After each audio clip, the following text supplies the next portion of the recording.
Hallo meine Lieben, etwas, was ich euch mit dem Cricut Maker bis jetzt auch noch nicht gezeigt hatte, war, wie ihr Chipboard schneiden könnt. Und zwar werde ich euch heute zeigen, wie ihr ein Puzzle selber machen könnt. Mehr dazu gleich nach dem Intro.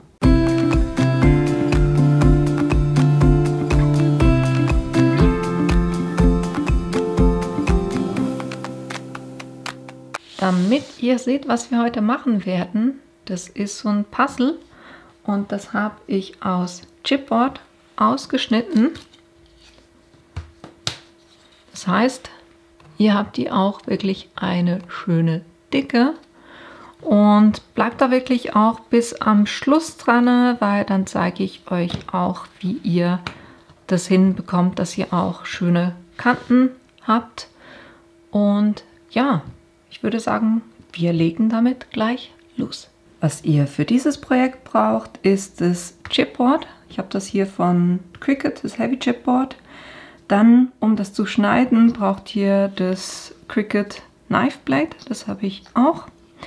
Dann habe ich aus dem Printable Vinyl, da habe ich auch die von Cricut genommen, da habe ich mir ein Design ausgedruckt. Das könnt ihr, wenn ihr wollt, auch auf ein normales Etikettenpapier machen, wie ihr das gerne hättet.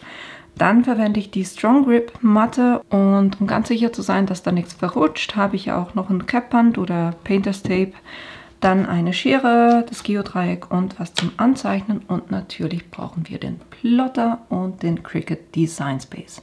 Und im Design Space drinne starten wir auch gleich.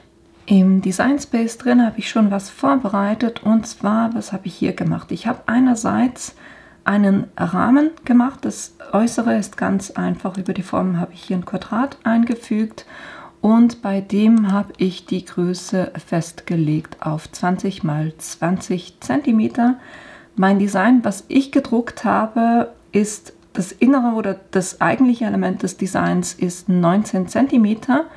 Ich habe dann aber geguckt, dass ich das zurechtgeschnitten habe auf 20,2 cm ringsherum, damit ich einfach einen Millimeter auch noch Reserve habe ringsherum, falls es nicht ganz genau da schneidet, wo ich das haben will. Das war das zum Design und hier habe ich dann einfach ein Puzzle eingefügt. Da könnt ihr über die Bilder eingeben Puzzle.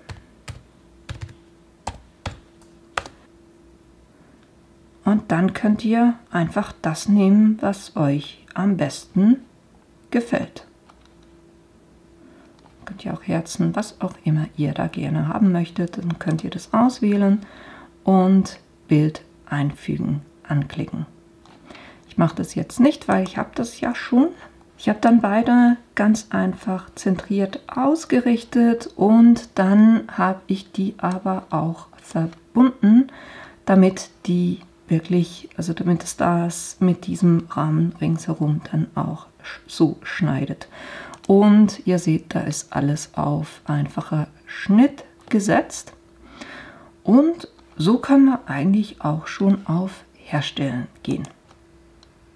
Es sollte euch eine Matte geben und jetzt mache ich das so, dass ich das Puzzle auf die Markierung von 1 Inch lege, so genau wie möglich, weil so kann ich mir dann meinen Print auch ausrichten. Dann sage ich weiter und jetzt muss ich die Materialien anpassen und mein Chipboard steht auch auf der Verpackung drauf, ist ein dickes Chipboard, das heißt 2 mm, das wähle ich aus. Wenn ihr das zum ersten Mal macht, dann sagt ihr sollt eine Klingenkalibrierung machen. Das mache ich kurz. Als allererstes wechsle ich hier kurz die Klinge aus, damit auch die richtige drin ist.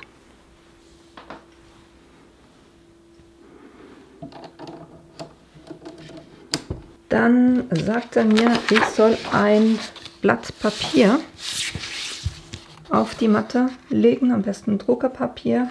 Das machen wir. Geben die Matte rein.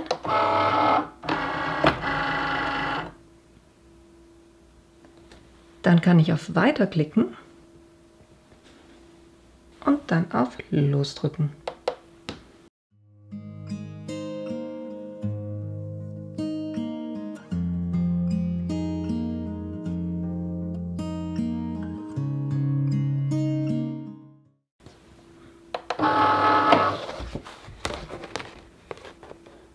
Dann sagt er mir, ich soll die Linien mir angucken und die mit der größten Überlappung annehmen, weil der schneidet immer zweimal und bei mir ist es die Linie 4.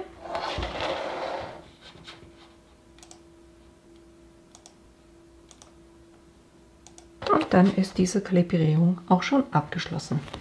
Dann muss ich mein Chipboard noch kurz beziehen.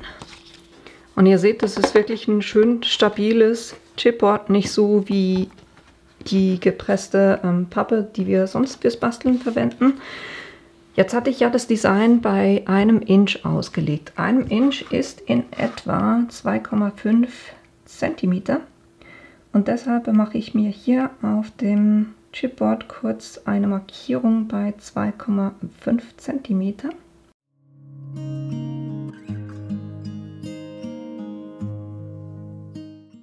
Weil so weiß ich jetzt, wo ich meinen Kleber aufbringen muss. Dann löse ich hier bei meinem Design die untere Ecke, wenn sie denn will. Schneide diese Ecke auch gleich kurz ab. Und dann kann ich das Design an meinen aufgezeichneten Linien orientieren. Und das ganz einfach runterstreichen. Dann sollte das wunderbar sitzen. Und dann kann ich den Rest auch noch lösen. So, dann sollte das schön auf dieser 1 Inch Markierung sitzen. Jetzt müssen wir das auf die Strong Grip Matte draufbringen. Und da schön eben jetzt auch oben in die Ecke. Das drücke ich schön fest und dann mache ich das hier oben und auf der Seite noch mit Painter's Tape fest.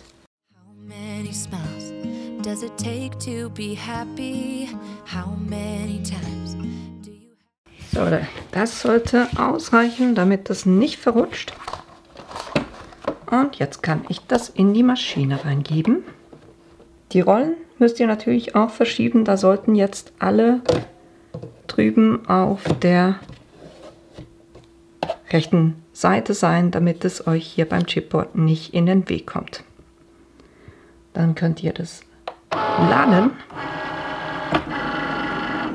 und dann lossagen.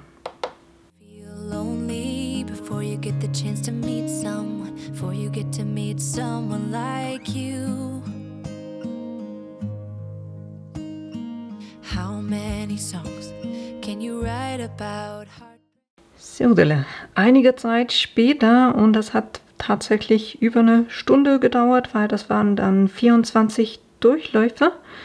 Dann kann ich das wieder rausnehmen.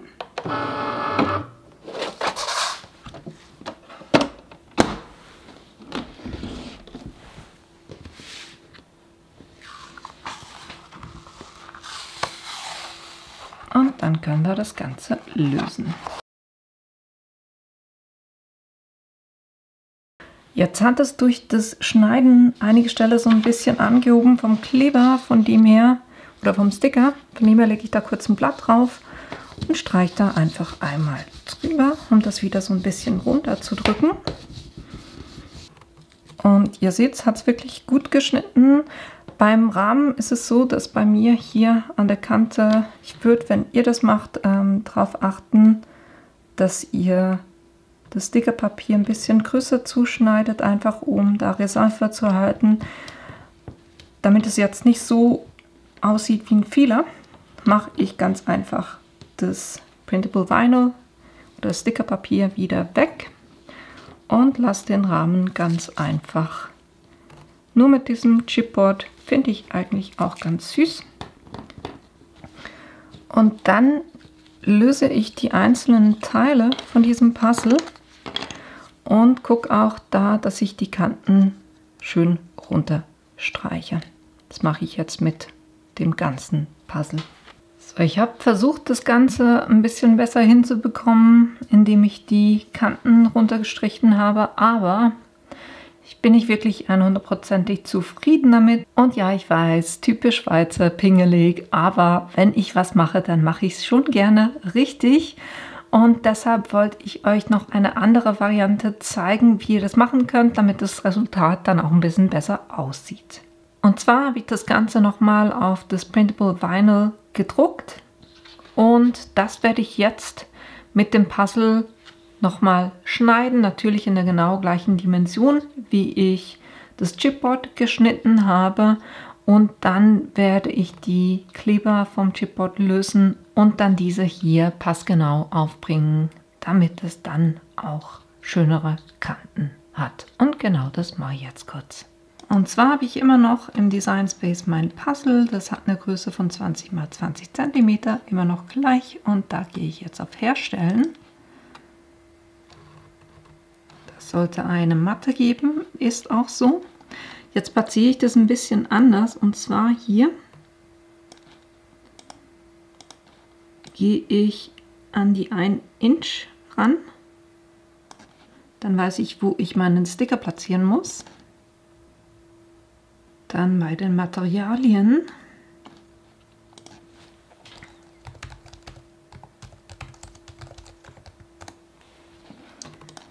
nehmen wir das Printable Vinyl.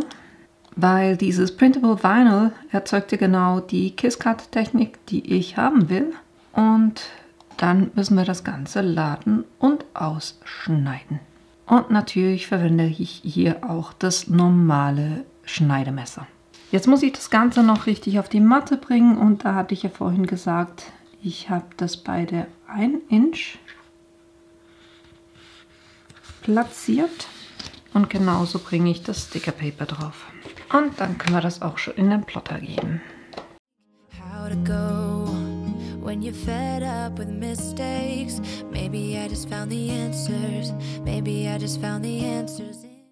Bei mir sieht jetzt das Chipboard ein bisschen mitgenommen aus, einfach weil ich das Printable Vinyl abgelöst habe und somit auch die oberste Schicht größtenteils von diesem Chipboard.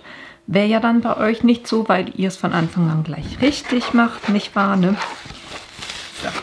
Und dann kann ich jetzt hier meinen neuen Ausdruck nehmen und da jetzt einfach eins nach dem anderen lösen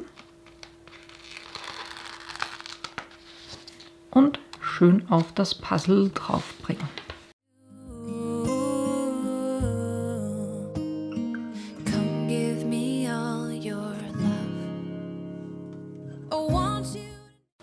Und so sehen dann die Teile wesentlich schöner aus, als wie das vorher ausgesehen hat.